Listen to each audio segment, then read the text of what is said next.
Narito ang pang-araw-araw na panalangin sa sentro ng pandaigdigang panalangin sa araw na ito.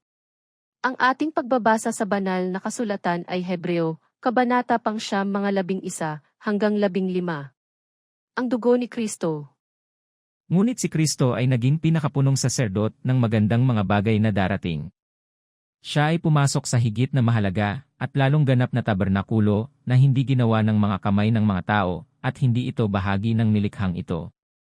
Pumasok siya, hindi sa pamamagitan ng dugo ng mga kambing o guya kundi sa pamamagitan ng sarili niyang dugo. At nang maganap na niya ang walang hanggang katubusan, pumasok siya sa kabanal-banalang dako ng minsan lamang at magpakailanman. Ang dugo ng mga toro at ng kambing at ang abo ng dumalagang baka, na iwiniwisik doon sa mga marurumi, ay nagpapabanal sa ikalilinis ng laman. Gaano pa kaya ang dugo ni Jesus na makakapaglinis ng inyong budhi mula sa mga patay na gawa upang maglingkod sa buhay na Diyos?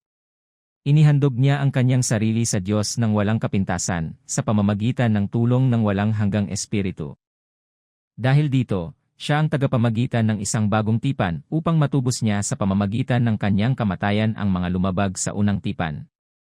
Ngayon, ang mga tinawag ng Diyos ay tatanggap ng walang hanggang mana na ipinangako niya.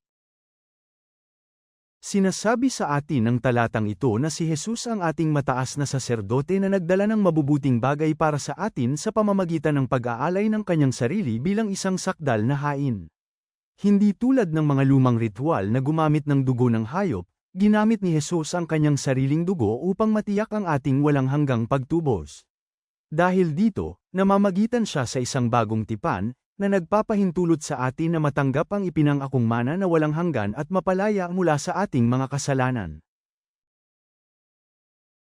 Manalangin tayo, Amang nasa langit, nagpapasalamat kami sa iyong pagpapadala kay Jesus upang maging aming mataas na saserdote at perpektong sakripisyo.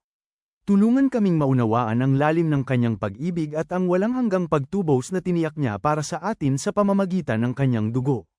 Patnubayan mo kaming mamuhay sa pasasalamat at paglilingkod, nagtitiwala sa pangako ng aming walang hanggang mana. Ang lahat ng ito ay aming hinihiling, sa pangalan ni Jesus. Amen.